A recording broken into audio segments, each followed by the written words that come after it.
Hello प्यारे बच्चों। आज मैं आपको बहुपद के बारे में, जिसको आप कक्षा 9th में भी पढ़ चुके हैं, पढ़ाने जा रहा हूँ। बहुपद को अंग्रेजी में पॉलिनोमियल्स भी कहते हैं। तो बहुपद को समझने से पहले आपको बीजीय व्यंजक की अवधारणा को स्पष्ट करना होगा। तो जैसे कि आप बीजीय व्यंजक पहले भी पढ़ चुके हैं, कक्षा 6, 7, 8 और 9 में भी पढ़ चुके हैं कि बीजीय व्यंजक किसे कहते हैं। कुछ निश्चित चर और अचर राशियों के योग, अंतर, गुणा और भाग के संयोग से बने पद को बीजीय व्यंजक कहते हैं। मतलब कोई भी आप चर राशि ले लें और अचर राशियों को ले लें, उनमें जो गणितीय संक्रियाएं हैं, गणितीय संक्रियाएं कौन होती हैं? जोड़, घटाना, गुणा, भाग, ये गणितीय संक्रियाएं कहलाती हैं। तो जब चर और अचर पर हम गणितीय संक्रियाएं करते हैं तो उनसे बने पद को हम क्या कहते हैं? बीजीय व्यंजक कहते हैं। उदाहरण के तौर पे आप जैसे 2x + 5, x यहाँ चर राशि हो गया है और 2 और 5 यहाँ जो है अचर है, तो ये x में एक बीजीय व्यंजक है। 2x + 5, देखो 2 का x से गुणा हुआ 2x और उसमें 5 जोड़ दिया, तो इसमें दो संक्रियाएं एक साथ हो रही हैं, जोड़ भी और गुणा की भी संक्रिया एक साथ हो रही है। और जैसे 3x² + 8x, ये भी एक बीजीय व्यंजक है। -8x + 3, ये भी बीजीय व्यंजक है। 6x², ये भी बीजीय व्यंजक है। इत्यादि आप कई तरह के बीजीय व्यंजक बना सकते हैं किसी भी चर राशि को लेकर के। आप जरूर नहीं कि x ही चर राशि लें, आप y चर राशि ले सकते हैं, z ले सकते हैं, u ले सकते हैं, v ले सकते हैं। किसी भी चर राशि को लेकर के आप कोई भी बीजीय व्यंजक बना सकते हैं। अब जब बीजीय व्यंजक की अवधारणा स्पष्ट हो गई है, अब आते हैं हम बहुपद पे, पॉलिनोमियल्स। ये कक्षा 9 में भी आप भली भांति जान चुके हैं, लेकिन यहाँ पर एक बार फिर मैं आपको रिवाइज करवा रहा हूँ बहुपद की अवधारणा क्या होती है, बहुपद किसे कहते हैं। तो ऐसे बीजीय व्यंजक को बहुपद कहते हैं जिसमें चर राशि का घातांक एक धनात्मक पूर्णांक हो। देखो, बहुपद समझने के लिए इतना पर्याप्त है कि चर राशि का घातांक एक धनात्मक पूर्णांक हो, तो आप पहचान जाएंगे कि ये बहुपद है। जैसे देखिए, उदाहरण के तौर पे 4x + 1, चर x में एक बहुपद है, x की घात यहाँ पर +1 है। और दूसरा देखिए, 2y³ + 5y² + 3y + 8, चर y में बहुपद है। तो यहाँ पर देखिए, y की +3 पावर 3 घात हैं, y की -2 घात हैं, y की -1 घात है। तो ये y में एक बहुपद हो गया, चर y हो गया इसमें। और जैसे 2x², चर x में एक बहुपद है, तो यहाँ चर x हो गया। परंतु देखिए, कौन बहुपद नहीं होगा? जैसे यहाँ पर देखो, 2x² - 1/x², इस बहुपद में ये जो 1/x² है, इसको हम x की घात -2 लिख सकते हैं, x की घात 2 को ऊपर ले जा करके। तो x की घात -2, एक घात का चिन्ह बदल जाएगा, ऊपर जाके ऋण हो जाएगा। तो 1/x² का मतलब है x की घात -2। तो ये बहुपद नहीं है। यहाँ पर चर राशि जो है अपॉन में आ गई है, बटे में आ गई है, तो ये बहुपद नहीं है। यहाँ चर राशि की घात ऋणात्मक पूर्णांक हो गई है, तो यहाँ चर राशि की घात इस पद में धनात्मक नहीं है। जैसे इसी प्रकार 1/(x-1), ये देख लीजिए यहाँ पर (x-1), ये जो चर है बटे में आ गया है, तो ऊपर जाएगा तो इसकी घात बदल जाएगी, तो इसलिए ये भी जो है बहुपद नहीं है। देखिए √x+2, तो √x का मतलब है x पर 1/2 घात, तो 1/2 भिन्न हो गई, तो इसलिए √x जो है, √x+2 जो है बहुपद नहीं है। √x का मतलब है √x बराबर x की घात 1/2, तो ये 1/2 भिन्न आ गई, ये धनात्मक पूर्णांक नहीं है, इसलिए ये √x+2 भी बहुपद नहीं है।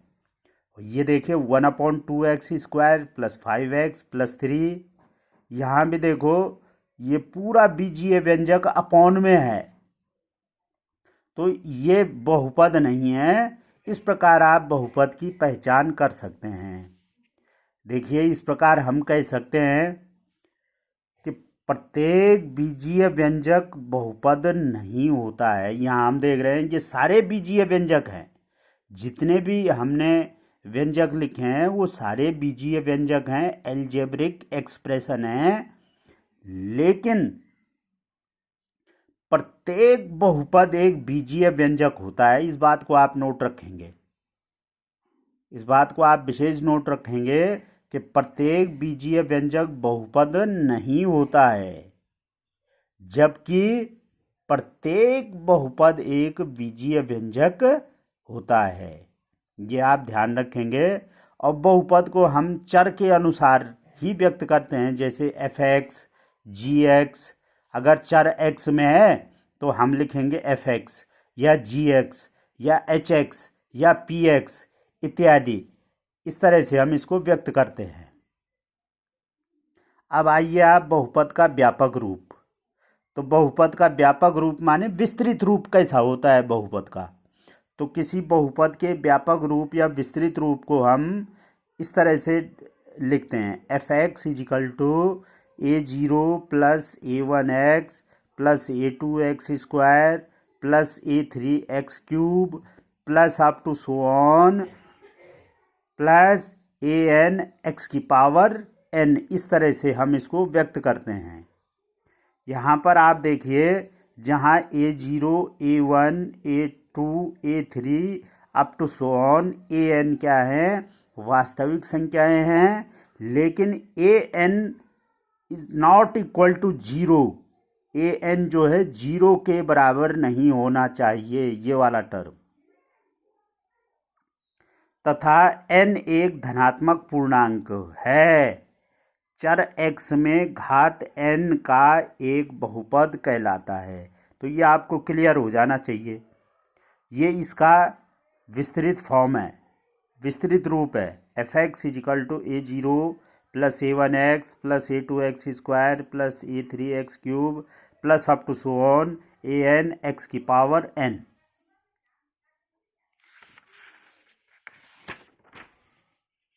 अब आइए आप आगे, ये 9th में भी पढ़ चुके हैं आप, बहुपद की घात, डिग्री ऑफ ए पॉलिनोमियल।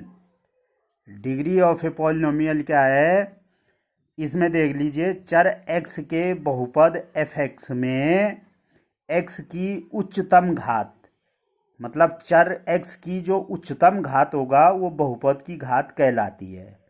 चर से मतलब आप चर x ले लीजिए, कोई एक चर y ले लीजिए, z ले लीजिए, उसमें चर x की जो अधिकतम घात होंगी, मैक्सिमम पावर होंगी, अधिकतम घात वाली होंगी, वही घात उस बहुपद की घात हो जाएगी। वही उदाहरण के तौर पे देखिए आप, जैसे 5x + 4, तो यहाँ पर x की अधिकतम घात 1 है, तो चर x की उच्चतम घात 1 है।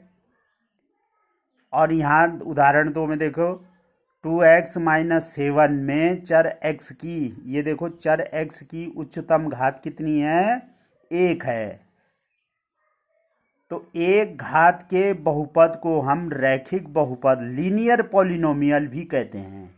जो एक घात वाला बहुपद होगा उसको हम रैखिक बहुपद या अंग्रेजी में लीनियर पॉलिनोमियल भी कहते हैं। उदाहरण आप बहुत सारे बना सकते हैं। √3 इंटू एक्स प्लस 5, ये चर x में रैखिक बहुपद है। y प्लस √5, ये देखो y की घात अधिकतम 1 है, तो ये चर y में एक रैखिक बहुपद है। x माइनस 2/11, ये देखिए ये चर x में एक रैखिक बहुपद है। 1/3u, यहाँ चर u आ गया है, तो ये चर u में एक रैखिक बहुपद है, यहाँ u की अधिकतम घात 1 है। इत्यादि आप कहीं उदाहरण आप दे सकते हैं। उदाहरण नंबर 2 देखिए आप, जैसे 2x² प्लस 3x प्लस 6, इसमें चर x की अधिकतम घात 2 है, तो चर x की उच्चतम घात 2 है। दूसरा देखिए y² माइनस 2, ये चर y में है ये बहुपद, तो y की उच्चतम घात 2 है। ये 2u² प्लस u/3 प्लस 5, चर u है यहाँ, तो u की उच्चतम घात 2 है, इसलिए ये 2 घात वाला बहुपद है। तो ये सारे जो हैं उदाहरण 2 में ये 2 घात वाले बहुपद आपको बताए जा रहे हैं। और घात 2 के बहुपद को हम द्विघात बहुपद कहते हैं। जो घात 2 के 2 घात वाले बहुपद होते हैं उनको हम द्विघात बहुपद या क्वाड्रेटिक पॉलिनोमियल कहते हैं। बच्चों, ये द्विघात बहुपद अगर आपकी समझ में आ गया तो आगे आपके पास एक चैप्टर है द्विघात समीकरण, वहाँ आपको कोई दिक्कत नहीं होगी। ये द्विघात बहुपद समझना बहुत ज़रूरी है, तो आपको आगे का चैप्टर भी द्विघात समीकरण भी आसान हो जाएगा आपके लिए। तो द्विघात समीकरण के उदाहरण आप इस तरह से दे सकते हैं। देखो 2 - x² minus 2u² plus 5, 4z² plus 1/7 इत्यादि। इस तरह से आप ये जो हैं द्विघात बहुपद के उदाहरण दे सकते हैं। इसी प्रकार आप 3 घात वाले बहुपद को त्रिघात बहुपद कहते हैं। 3 घात वाले बहुपद को त्रिघात बहुपद कहते हैं। उदाहरण x³ माइनस 2 √3 इंटू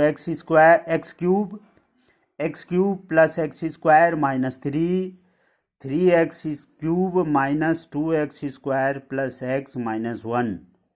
इस तरह से आप इनको समझ सकते हैं। अब आइए, जो बहुत महत्वपूर्ण कॉन्सेप्ट है आपके पास, द्विघात बहुपद का मानक रूप। जैसे स्टैंडर्ड फॉर्म क्या होगा द्विघात बहुपद का, तो द्विघात बहुपद का जो स्टैंडर्ड फॉर्म है वो आपको हर पल हर समय याद रखना पड़ेगा। द्विघात बहुपद मतलब बहुपद को हम fx, gx, hx से व्यक्त करते हैं, तो इसको लिख सकते हैं हम। देखिए fx = ax² plus bx plus c, इसको आपको याद रखना पड़ेगा। ये द्विघात बहुपद का मानक रूप हो गया है। fx = ax² plus bx plus c, जहाँ a, b, c वास्तविक संख्याएं हैं, मतलब a की जगह, b की जगह और c की जगह कोई भी वास्तविक संख्याएं हो सकती हैं। वास्तविक संख्याएं माने जो परिमेय और अपरिमेय संख्याएं हैं उनमें से कुछ भी हो सकता है। a की जगह में 2, 3, 4, 1/3, √2 कुछ भी हो सकता है। इसी प्रकार b की जगह में भी और c की जगह में भी।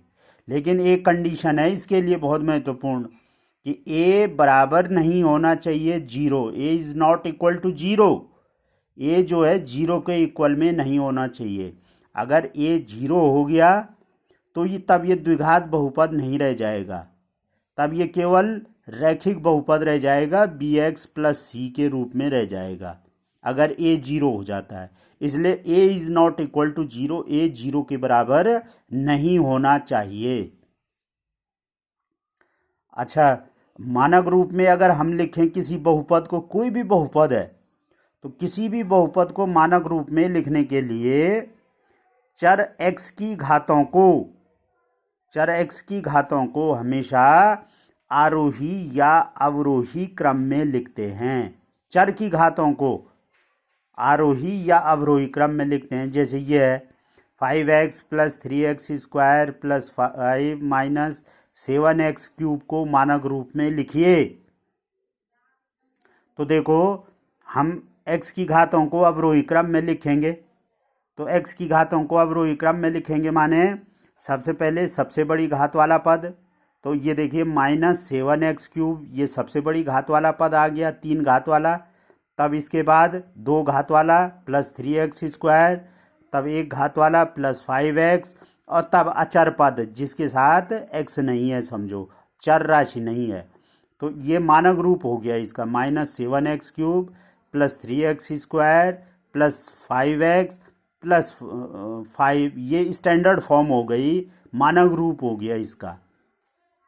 इसी प्रकार x की घातों को आरोही क्रम में लिखेंगे। तो आरोही क्रम में लिखने पर देखो घातों का बढ़ते हुए क्रम में लिखेंगे।